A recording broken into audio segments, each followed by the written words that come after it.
Hello everyone, Gabe here, PC community developer here at Ubisoft, and today we're going to be talking about some Assassin's Creed Valhalla PC goodness. But to give you the information you need, we of course need the people that know what they're talking about, and we were lucky enough to steal a little bit of their time to go through the ins and outs of what you can expect from the PC version of the game.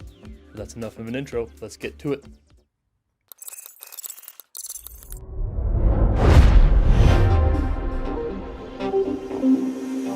Building the best experience possible is at the heart of what the team set out to achieve when building the PC version of Assassin's Creed Valhalla.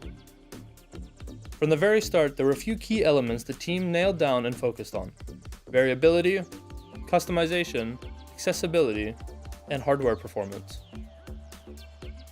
All of these key pillars are aimed at delivering the best PC features at great quality without compromising any aspect of the overall experience and making sure that you can play the game the way you want to. Let's start off by talking about some of the things on the performance side.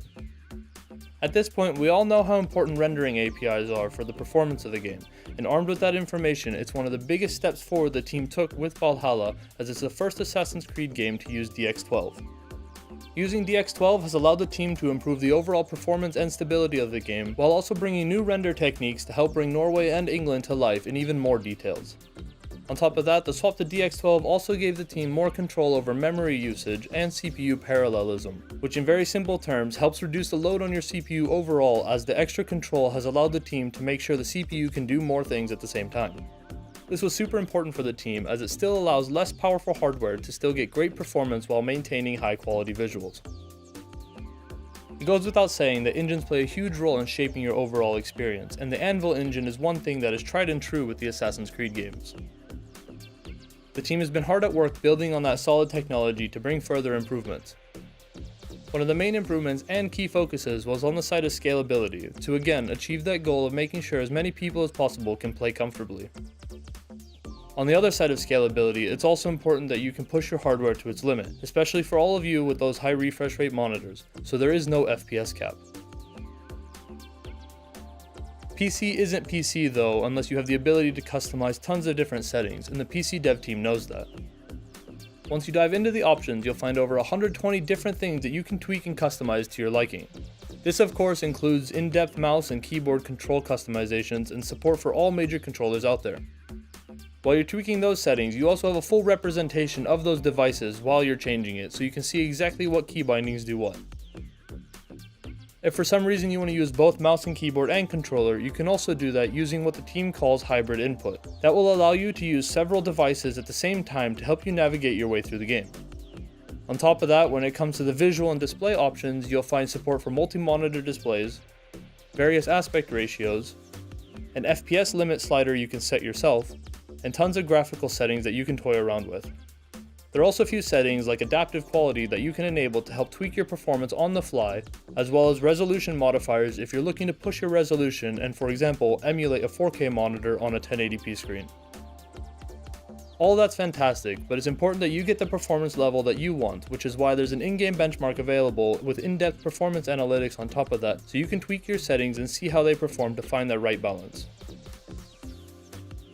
To take your overall experience to the next level, we've been working with a few awesome partners.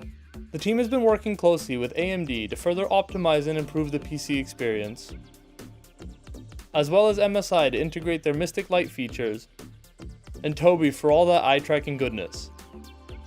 You'll find out more information about all of that linked in the description below.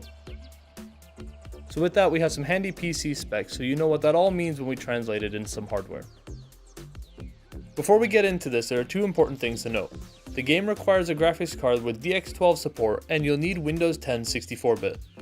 For the first category, we have the low preset at 1080p with an average performance of around 30 FPS. For the graphics card, you're looking at an AMD R9 380 or a GeForce GTX 960. On the CPU side, you'll need an AMD Ryzen 3 1200 or an Intel i5 4460.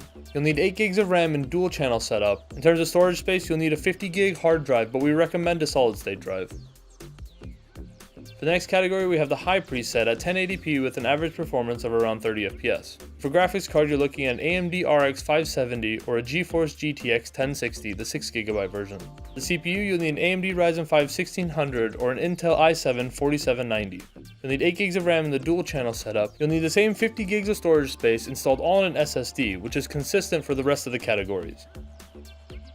Next up, we have the high graphical preset at 1080p with an average performance of around 60 FPS. For a graphics card, you're looking at an AMD Vega 64 or a GeForce GTX 1080. For the CPU, you'll need an AMD Ryzen 7 1700 or an Intel i7 6700. For the RAM, you'll need the same 8GB in the dual channel mode setup.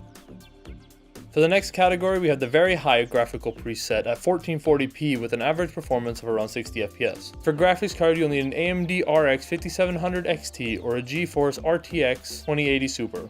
For the CPU, you'll need an AMD Ryzen 5 3600 or an Intel i7 8700K. For RAM, you're looking at 16GB in the dual channel mode setup. And finally have the ultra graphical preset at 4K with an average performance of around 30 FPS. For the graphics card, you're looking at an AMD RX 5700 XT or a GeForce RTX 2080. On the CPU side, you'll need an AMD Ryzen 7 3700X or an Intel i7 9700K. You'll need that same 16GB in dual channel mode setup. And that about wraps it up.